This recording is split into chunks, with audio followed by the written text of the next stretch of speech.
Hi friends, வணக்கம். நான் உங்கள் அகிலன். இன்றைக்கு நான் உங்களுக்கு கொண்டுக்கிற ரெசிபி வந்து பருத்தித்துறை வடை. இது வந்து இலங்கையில் பருத்தித்துறை என்ற ஒரு நகரத்தில் வந்து மிகவும் பிரபலியமான வடை. இந்த வடை தட்டை வடைன்னு சொல்லுவாங்க. இப்போ இந்த வடையை தயாரிக்கிறது தேவையான பொருட்களை பார்த்துக்கொள்வோம். நான் வந்து இந்த கப்பால் ஒரு கப் உளுந்து வந்து ஒரு 3 மணி நேரம் ஊற வச்சு எடுத்துக்கிறேன், உடைச்ச உளுந்து. அதே மாதிரி வந்து இந்த கப்பாலே 2 கப் கோதுமை மாவு, தேவையான அளவு உப்பு, தேவையான அளவு செத்தல் மிளகாய் கட் பண்ணி எடுத்துக்கிறேன், சின்ன சின்ன கிரைண்டரில் போட்டு அடித்து. அதே மாதிரி வந்து கருவேப்பிலையும் சின்ன சின்ன கட் பண்ணி எடுத்துக்கிறேன், பெருஞ்சீரகம், தேங்காய் எண்ணெய், மஞ்சள் தூள். இப்போ வந்து இந்த பருத்தித்துறை வடையை தயாரிக்கிறதுக்கான பொருட்கள் எல்லாத்தையும் பார்த்துட்டோம். இதை வந்து நாங்கள் எப்படி தயாரிக்கணும்னு சொல்லி பார்ப்போம். அதுக்கு வந்து நாங்கள் ஊற வச்ச உளுந்தை வந்து நல்லா தண்ணி ஒன்றும் இல்லாமல் வடித்து எடுத்துகிட்டு வரேன். இப்போ வந்து உளுந்தை வந்து நான் வடித்து எடுத்துகிட்டு வந்துட்டேன். இந்த உளுந்தை வந்து இந்த கோப்பையில் சேர்த்துக்கொள்வோம். உளுந்தை சேர்த்து நாங்கள் ரெடி பண்ணி வச்சா கோதுமை மாவை சேர்த்துக்கொள்வோம். கோதுமை மாவை சேர்த்து கொஞ்சமாக மஞ்சள் தூள் சேர்த்துக்கொள்வோம். நாங்கள் ரெடி பண்ணி வச்சா பெருஞ்சீரகம் சேர்த்துக்கொள்வோம். அதே மாதிரி கருவேப்பிலை சேர்த்துக்கொள்வோம். எங்களுக்கு தேவையான அளவு மிளகாய் கட் பண்ணி வச்சுக்கலாம், அதை சேர்த்துக்கொள்வோம். மிளகாய், காஞ்ச மிளகாய், தேவையான அளவு உப்பு சேர்த்துக்கொள்வோம். இப்போ நாங்கள் எல்லா பொருட்களும் சேர்த்துட்டோம். இதை வந்து இப்போ நல்லா கையால் மிக்ஸ் பண்ணிக்கொள்வோம். கையால் மிக்ஸ் பண்ணி நாங்கள் கொஞ்சமாக ரெடி பண்ணி வச்சுக்கலாம். தேங்காய் எண்ணெய் அதை கொஞ்சம் விட்டுக்கொள்வோம். தேங்காய் எண்ணெய் விட்டிங்கன்னு சொன்னால் தான் வடை வந்து நல்லா முறுப்பாக வரும். தேங்காய் எண்ணெய் விட்டு மறுபடியும் வந்து நல்லா இந்த மாதிரி நல்லா மிக்ஸ் பண்ணிக்கொள்ளுங்க. பாருங்கள் ஃப்ரெண்ட்ஸ், எல்லாம் நல்லா மிக்ஸ் ஆகி வந்திருக்கு.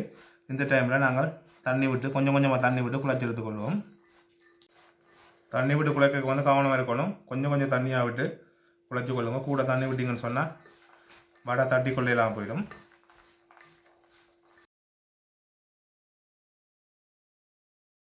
ஓகே ஃப்ரெண்ட்ஸ், இப்போ வரங்க நாங்கள் வந்து வடைக்கு வந்து உளுந்த குழைச்சி எடுத்துட்டோம்.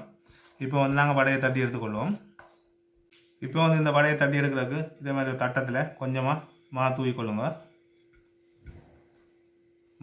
மாவை தூவி உங்களுக்கு தேவையான சைஸுக்கு இந்த மாதிரி உருண்டு அடித்து இந்த மாதிரி தட்டி எடுத்துக்கொள்ளுங்க. நீங்கள் கையால் தட்ட இயலாதுன்னு சொன்னால் நீங்கள் சப்பாத்திக்கு உருட்டுற கட்டையால் கட்டிங் போர்டில் வச்சு செய்து கொள்ளலாம். நான் வந்து இந்த வடையை வந்து கையாலே தட்டி எடுத்துக்கொள்கிறேன். இந்த மாதிரி மெல்லிய சைஸுக்கு தட்டி எடுத்துக்கொள்ளுங்க வடையை. இதுக்கு வந்து நாங்கள் வந்து வெங்காயம் மிளகாயம் போட்டு செய்யலாம். வெங்காயம் மிளகாய் போட்டு செஞ்சிங்கன்னு சொன்னால் அந்த வடையை வந்து நாங்கள் கன நாளைக்கு வச்சு சாப்பிட இயலாது. நான் இதுக்கு வெங்காயம் மிளகாய் சேர்க்கல. நீங்கள் விரும்பி இருந்துன்னு சொன்னால் வெங்காயம் மிளகாய் சேர்த்து அந்த வடையை தட்டி எடுத்துக்கொள்ளலாம். இப்போ பாருங்க, பருத்தித்துறை வடை முறைப்படி தட்டி எடுத்துக்கலாம். இதே மாதிரி எல்லா வடையும் நாங்கள் தட்டி எடுத்துக்கொள்வோம்.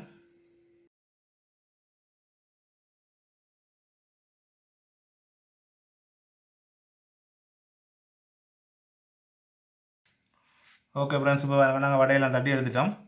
இப்போ வந்து நாங்கள் எண்ணெய் சூடாகினதும் வடையை சுட்டு எடுத்துக்கொள்வோம். அந்த எண்ணெய் சூடாக இருக்குது. இந்த டைமில் நாங்கள் ரெடி பண்ணி வச்ச வடையை சுட்டு எடுத்துக்கொள்வோம்.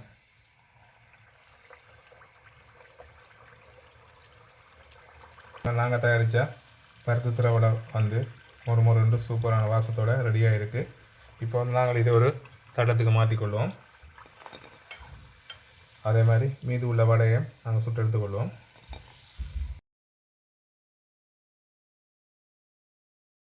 மீதமுள்ள வடையம்மன் சுட்டு எடுத்துட்டோம். உங்களுக்கு இந்த பருத்தித்துறை வடை ரெசிபி பிடிச்சிருந்துன்னு சொன்னால் மறந்துடாமல் cook with Island YouTube channel உங்கள் சேனல் அனைத்து சப்ஸ்கிரைப் செய்து பக்கத்தில் இருக்கிற பெல் ஐக்கனை கிளிக் பண்ணிக்கொள்ளுங்க. அதே மாதிரி உங்களோட நண்பர்களுக்கும் ஷேர் பண்ணிக்கொள்ளுங்க. இதுவரைக்கும் எங்கள் சேனலுக்கு ஆதரவு தந்த உங்களுக்கு நண்பர்கள் அனைவருக்கும் நன்றி. தொடர்ந்து உங்கள் ஆதரவை எதிர்பார்க்குறேன். இன்னும் ஒரு நல்ல ரெசிபியோடு உங்களை சந்தித்துக் கொள்கிறேன். நன்றி, வணக்கம் நண்பர்களே.